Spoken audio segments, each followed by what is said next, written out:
It's the Channel 5 Movie Club.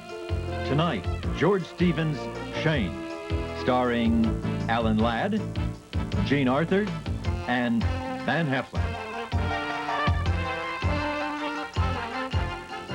Hello, I'm Jamie Grossman, a member of the Channel 5 Movie Club. Shane was the only Western George Stevens directed. He is the same man who gave us Gunga Din, Giant, and A Place in the Sun. Shane stars Jean Arthur, Van Heflin, Jack Palance, and young Brandon DeWilde. It was nominated for an Oscar for Best Picture in 1953. DeWilde and Palance both received Oscar nominations for Best Supporting Actor, but lost to Frank Sinatra, who appeared in From Here to Eternity. Shane did win a much-deserved Oscar for color cinematography. In a moment, with limited commercial interruptions, Shane.